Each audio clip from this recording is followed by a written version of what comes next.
So we can continue. আচ্ছা, Mohit, ঠিক please আছে। continue. আচ্ছা, ঠিক আছে। আমার স্ক্রিনটাকে দেখা যাচ্ছে? জি ভাইয়া। জি, দেখা ভাইয়া যাচ্ছে। আরেকটা কোশ্চেন ছিল, যদি কিছু মনে না করেন জি জি, বলতাম। প্লিজ। ভাইয়া ওই যে মাল্টিপল সাইটেশনের যে বিষয়টা, সেক্ষেত্রে কি একটা পেপার থেকে দুইটা সাইটেশন করা যাবে নাকি আলাদা আলাদা পেপার থেকে করতে হবে? মাল্টিপল সাইটেশন তো আপনার একটা পেপার থেকে তো দুইটা করার তো, একই জায়গাতে দুইটা তো করতে পারবেন না আপনি চাইলে। আপনার হচ্ছে দুইটা পেপার থেকে করতে হবে।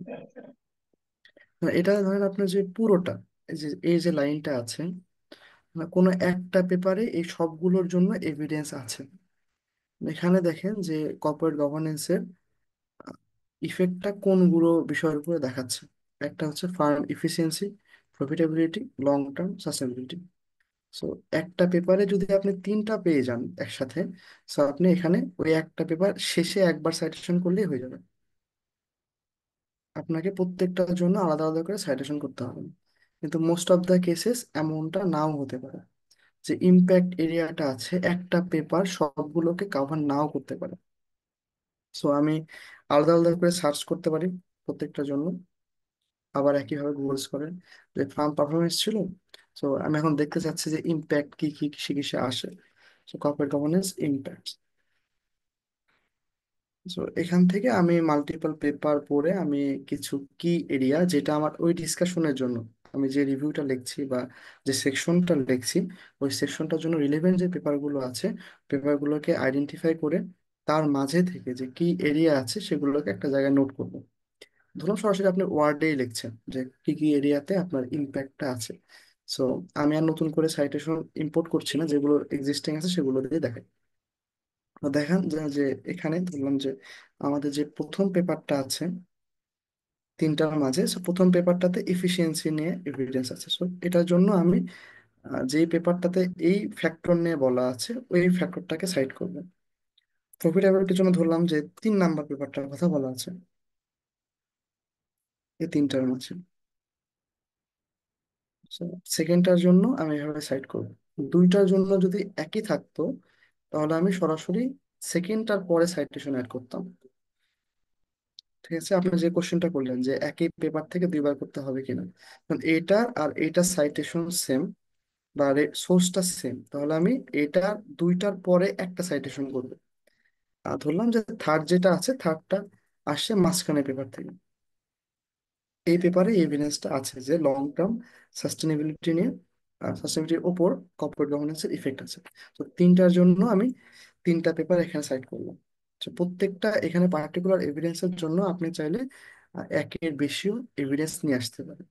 তো দুইটা করে আপনি একটা বেসিক যদি রাখেন তাহলে পরে পরবর্তীতে কমানো যায়, যদি ওয়ার্ড লিমিটটা এক্সিড করে যায় তখন একটা করে বাদ দেওয়ার সুযোগ থাকে।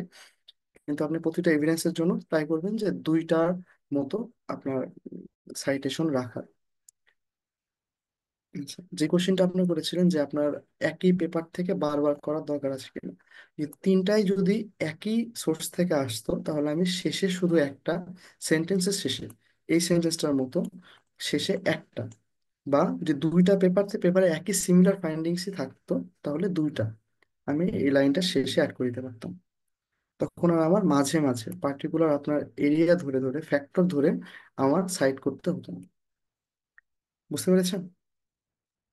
জি ভাইয়া, বুঝতে পেরেছি। থ্যাংক ইউ ভাইয়া। আপনি যেখানে সাইড করছেন তার আগ পর্যন্ত যেন সেই কন্টেন্টটা কভার করে।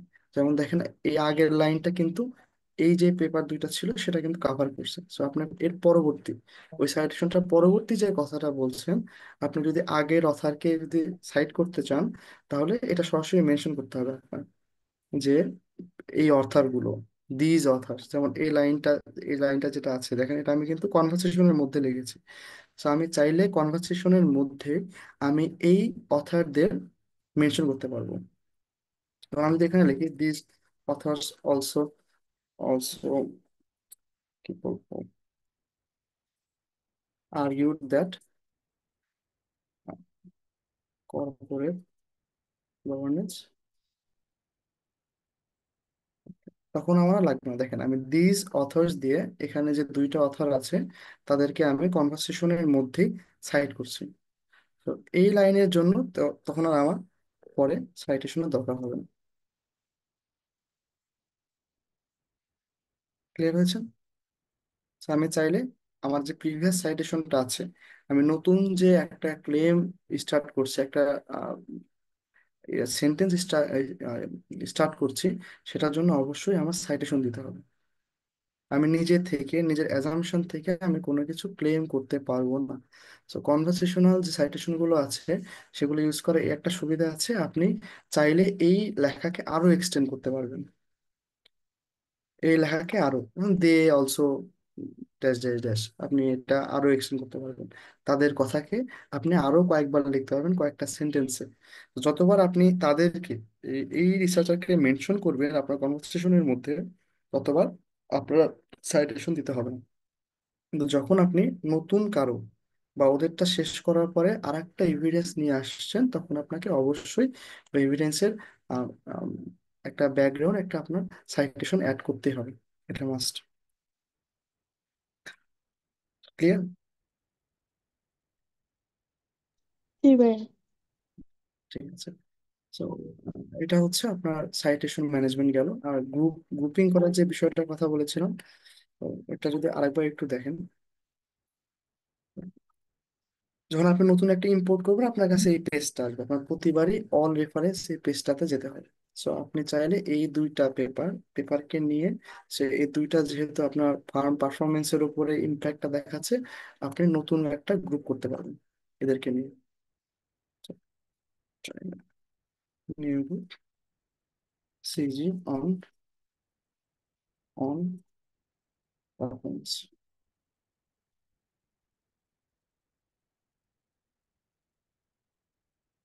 CG on performance. সো আপনি যখন রিভিউ করবেন, তখন এখান থেকে যে পেপারগুলো আপনার পার্টিকুলার ছিল, যেমন, আর এখানে আলাদা করার প্রয়োজনটা কি? আপনি যে লিটারেচার রিভিউটা করছেন, আপনি যখন ডিসকাশন লিখবেন, গতদিন আপু যেটা বলছিলেন যে ডিসকাশনে আপনার রেজাল্টটাকে কম্পেয়ার কন্ট্রাস্ট করতে হয়। আপনার যে এক্সিস্টিং, আপনার যে ফাইন্ডিংস গুলো আছে, এভিডেন্স গুলো আছে, সেটার সাথে বা সেটার এগেনস্টে আপনার ফাইন্ডিংস এর অবস্থানটা কোথায়। সো লিটারেচার রিভিউর সাথে ডিসকাশন সেকশনটার একটা ডাইরেক্ট সম্পর্ক থাকে। কারণ আপনি যে একটা থিওরিটিক্যাল ফ্রেমওয়ার্ক ডেভেলপ করছেন বা রিসার্চ ফ্রেমওয়ার্ক ডেভেলপ করছেন, তো সেটা আপনার একটা ডাইরেক্ট আপনার আর্গুমেন্টের সাথে আপনার ইনহেরেন্টলি অ্যাড হয়ে যায় লিটারেচার রিভিউর পার্টটা। ডিসকাশন যখন আপনি লিখবেন, তখন ওই একই আর্গুমেন্ট গুলো আবার আসে, যে তারা এটা বলেছিল, আমার পেপার এটা পেয়েছে। তো সেই কারণে আলাদা আলাদা গ্রুপিং রাখাটা বেটার আপনার ম্যানেজমেন্টের জন্য, আপনার নলেজ ম্যানেজমেন্টের জন্য। আর যেটা দেখালাম যে প্রত্যেকটা আলাদা আলাদা সাইটেশনের জন্য আপনি পিডিএফ অ্যাড করে রাখতে পারবেন প্রত্যেকটা রেফারেন্সের সাথে। আর সাথে আপনি অ্যাবস্ট্রাক্টটা অ্যাড করে রাখতে পারেন, তাহলে আপনার রিভিউ করাটা ইজি হবে। সো এন্ড নোটের আরো কিছু অ্যাপ্লিকেশন আছে, যেমন আমাদের ইউনিভার্সিটি যদি অ্যাক্সেস থাকতো, তাহলে আমরা সরাসরি এখান থেকে web of science, PubMed, library of Congress, এখান থেকে সার্চ করে আমরা সাইটেশন রেফারেন্স নিয়ে আসতে পারতাম। পেপার আমরা সরাসরি এই এন্ড নোটের মাঝে থেকে সার্চ করতে পারতাম। কিন্তু যেহেতু আমাদের ইউনিভার্সিটির অ্যাক্সেস নেই, এগুলো কাজ করে না, এই ফাংশনগুলো কাজ করে না।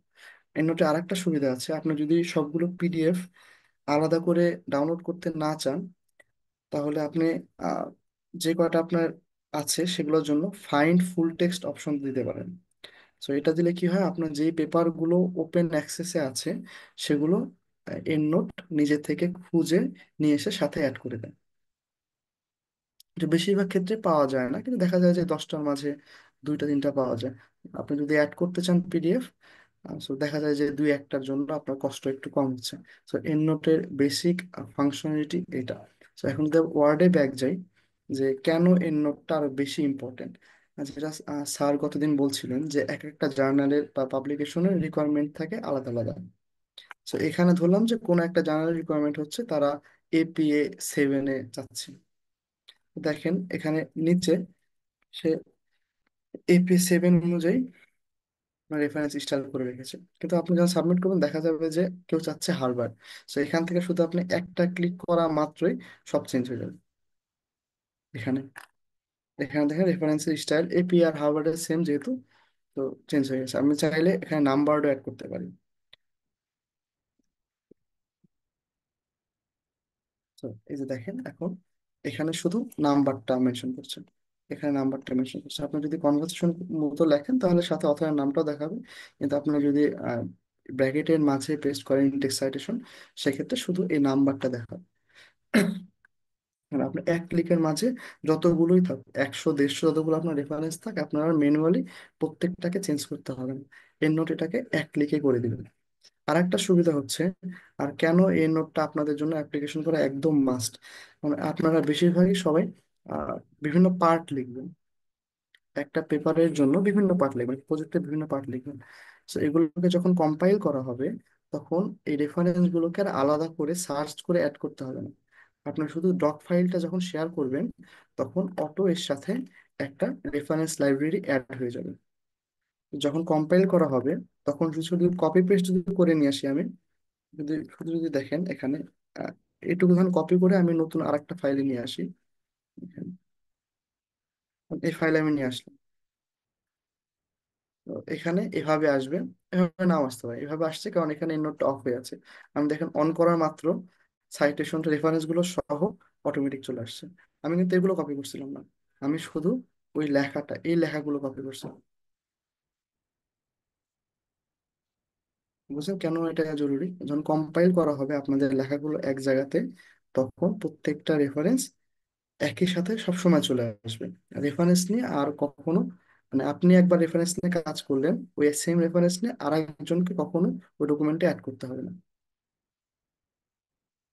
ক্লিয়ার সবার? জি ভাইয়া। ঠিক আছে।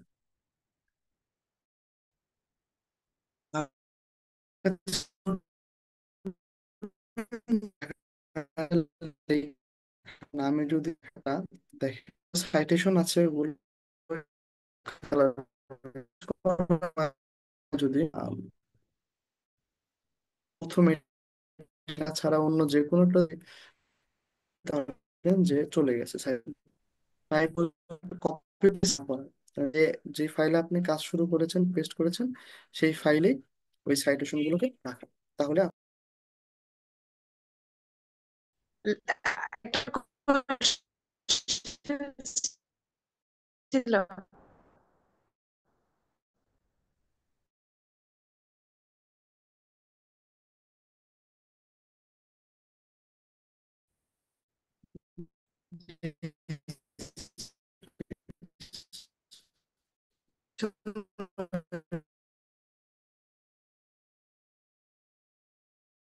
কালার হয়েছে, একটু ব্রাউন কালার হয়ে গেছে, তাই না? জি দেখতে পাচ্ছেন কেমন স্ক্রিন? ঠিক আছে, আমি যদি এখানে এই পেস্টের এই প্রথম অপশন ছাড়া অন্য যে কোনোটাতে পেস্ট করি, তাহলে ওই সাইটেশন গুলো চলে যাবে। তাহলে এন্ড নোটের যে ফিচারটা ইয়ে করা ছিল, আপনার ইনপুট করা ছিল, সেটা মুছে যাবে। আর একটা সমস্যা হয় এন্ড নোটের ক্র্যাক ভার্সনটা ইউজ করার কারণে, যে সাইটেশনটা নষ্ট হয়ে যায় কপি পেস্ট করলে। তো আমি যে নতুন ফাইলে কপি পেস্ট করেছিলাম, ওটা পার হয়েছে ঠিকই, কিন্তু দেখা যাবে ওইটা নিয়ে যখন বারবার আপডেট করা হবে, তখন সাইটেশনটা রিপিট হয়। তার মানে ওইটা অরিজিনাল লেখাটা থেকে যায়, ওর পরে আবার সাইটেশন অ্যাড হয়, তো মাল্টিপল ডুপ্লিকেট হয়ে যায়। ডকুমেন্টের মাঝে সাইটেশন, রেফারেন্স ফাইলটা সেম থাকে, কিন্তু ডকুমেন্টের মাঝে সাইটেশনটা অনেক সময় ডিস্টর্ট হয়ে যায়। তো ট্রাই করবেন যে একটা ডকুমেন্টে, যে ডকুমেন্টে আপনি সাইটেশন অ্যাড করছেন, সেটাই যখন আপনাদের টাস্ক কালকে থেকে অ্যাসাইন করা হবে, সেই ডকুমেন্টটাই আবার শেয়ার করে দেওয়া, আবার বার করে দেওয়া। জি ভাইয়া, বুঝতে পেরেছি। থ্যাংক ইউ ভাইয়া। Welcome. আর কারো কোনো কোশ্চেন আছে? ভাইয়া একটা রিকোয়েস্ট ছিল। ভাইয়া গুগল স্কলারে হচ্ছে প্লিজ। একটা অ্যাকাউন্ট খুলতে চাচ্ছিলাম, সেক্ষেত্রে যদি কোনো রেফারেন্স ভিডিও বা কোনো কিছু শেয়ার করা যেত তাহলে মানে আমরা বুঝতে সুবিধা হতো আর কি, কিভাবে কি করব। গুগলের ম্যাডাম আমি যদি দেখানো যায়, ইনকগনিটো যে দেখেন,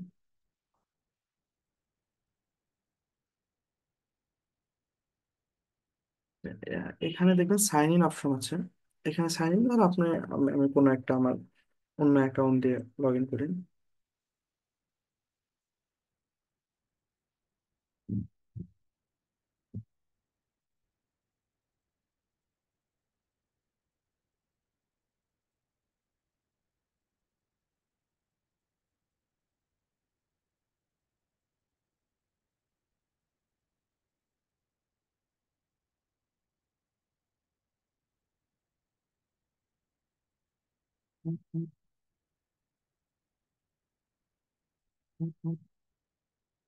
এত ঝামেলা কেন আসতেছে? আচ্ছা, সো এখানে আমার অ্যাকাউন্ট চলে আসছে। সো আমার এটা আমার স্কলার প্রোফাইল হবে না। স্কলার প্রোফাইল করার জন্য এখানে মাই প্রোফাইল যে আলাদা বাটন আছে সেখানে যেতে হবে। তো এখানে নামটা থাকবে, আর এই জায়গাতে আপনার যে ইউনিভার্সিটি মেইলটা আছে ঢাকা ইউনিভার্সিটি সেটা এখানে দিবেন, এখানে ইউনিভার্সিটির নামটা মেনশন করবেন, ইউনিভার্সিটি অফ ঢাকা। এখানে কোনো যে পজিশন এগুলো কিছু দেওয়ার প্রয়োজন নেই, শুধু ইউনিভার্সিটির নামটা মেনশন করলেই হয়। আর এখানে ইমেলটা দিলে মোটামুটি কাজ হয়ে যাবে। আর যদি আপনি চান যে আরো একটু ভালোভাবে আপনার প্রোফাইলটাকে প্রেজেন্ট করতে, যখন আপনার পেপার অ্যাড হবে আপনার প্রোফাইলে, তখন অ্যাকাউন্টের নিচে আপনার হচ্ছে ইন্টারেস্ট এরিয়াগুলো শো করে। যেমন আমারটা যদি দেখাই আপনাদের, তাহলে দেখেন যে কিওয়ার্ড গুলো ছিল এগুলো নিচে অ্যাড হবে। আর এখানে আপনার ইউনিভার্সিটির নামটা দেখাবে। তো এখানে ইউনিভার্সিটির নামটা থাকার কারণে আপনার হচ্ছে সব সময় যে জার্নালগুলোর সাথে ঢাকা ইউনিভার্সিটির কন্ট্যাক্ট করা আছে সেগুলো অটো চলে আসবে। দেখা যায় যে অনেক অনেক ক্ষেত্রে যে মনে হয় যে পেপারটার অ্যাক্সেস পাওয়া যাবে না, কিন্তু গুগল স্কলারে সার্চ করলে দেখা যায় যে ওইটার অ্যাক্সেস আছে। অনেক সময় এমেরাল্ডের অনেক দেখা যায় যে ব্রাউজ করার পরে আপনি যখন ওয়েবসাইটে যাবেন তখন হাতের ডানে কোনায় একটা পিডিএফ একটা বাটন আসে। এটা আপনার লোকেশন, আপনি যদি ঢাকা ইউনিভার্সিটির ভেতরে থাকাকালীন সার্চ করেন দেখা যাবে যে অনেকগুলো আপনার মনে হবে যে অ্যাক্সেস নাই, কিন্তু অ্যাক্সেস চলে আসছে। ঢাকা ইউনিভার্সিটির জিএসটন জেস্টন নাকি যেন নামে একটা ডাটাবেজ আছে, ওই ডাটাবেজেরও অ্যাক্সেস ঢাকা ইউনিভার্সিটির আছে। সো আপনি যদি ঢাকা ইউনিভার্সিটি লাইব্রেরি, ই লাইব্রেরিতে এখন আর নাই, বা ঢাকা ইউনিভার্সিটিতে অবস্থান করে ঢাকা ইউনিভার্সিটি আইপি দিয়েও যদি আপনি যে স্টোরে যান, তাহলে সম্ভাবনা আছে যে আপনার অনেকগুলো পেপারে অ্যাক্সেস ওপেন হবে। তো ধরে নিচ্ছি যে আপনি অ্যাক্সেস পাবেনই না মোস্ট পেপারে। সেটা আমাদের একটা লিমিটেশন, অ্যাকনোলেজ করে আপনাদের কাজ করতে হবে। আপনার কোশ্চেনটা কি অ্যান্সার হয়েছে? ভাইয়া মানে হচ্ছে মাই প্রোফাইল থেকে গিয়ে প্রোফাইলটা খুলবো তাই না? হ্যাঁ, মাই মানে প্রোফাইল থেকে আপনার প্রোফাইল খুলতে হবে। এই যে মানে ভাইয়া প্রথমে যে হচ্ছে সাইন ইন দেখিয়েছিলেন ওইটা করব না, মাই প্রোফাইলে না গিয়ে না, সাইন ইন সরাসরি করতে ওখানে। হবে, সাইন ইন করতে হবে। সাইন ইন করা মানে আপনার এটা গুগল স্কলারের প্রোফাইল না। গুগল স্কলারের প্রোফাইল আপনাকে আলাদা করে ক্রিয়েট করতে হবে। জি ভাইয়া, বুঝতে পারছি। মানে এখানে থ্যাংক আমার ইউ গুগল ভাইয়া। স্কলার প্রোফাইল নেই আমার এই অ্যাকাউন্টের সাথে। সো আমার এই অপশনগুলো আসছে। যদি আপনার অ্যাকাউন্ট থাকে তাহলে মাই প্রোফাইলে ক্লিক করলে আপনার প্রোফাইলে যাবে। সাইন ইনও থাকতে হবে, প্লাস আপনার এখানে মাই প্রোফাইলে যে যে ডিটেলগুলো আছে এগুলো ফিল আপ করতে হবে। হ্যাঁ, সাইন ইন করার অর্থ হচ্ছে যে আপনার গুগল অ্যাকাউন্টে আপনি সাইন ইন করলেন। ঠিক আছে, তো এখন গুগল অ্যাকাউন্টে যেহেতু সাইন ইন করেছেন, গুগলের আরেকটা ব্রাঞ্চ হচ্ছে গুগল স্কলার। গুগল স্কলারের প্রোফাইলটা অ্যাক্টিভ করতে হবে আপনার। ঠিক আছে, বাই ডিফল্ট ওখানে আপনার নেম দিয়ে একটা প্রোফাইল থাকবে। সেটা যখন আপনি আপনার ইমেইল দিয়ে অ্যাক্টিভ করবেন তখন এটা আপনি ব্রাউজ করতে পারবেন।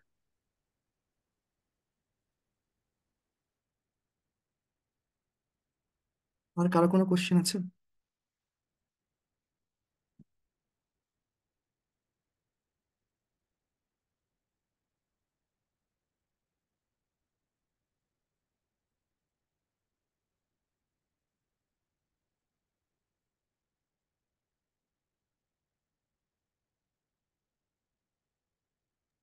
কারো আর যদি কোনো কোশ্চেন কোশ্চেন আছে? থাকে। Any other question?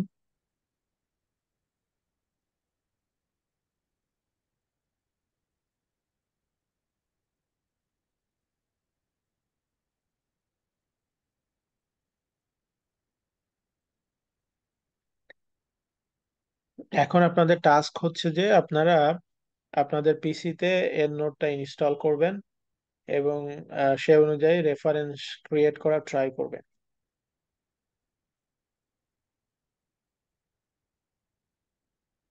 আর যদি কারো ইনস্টলেশন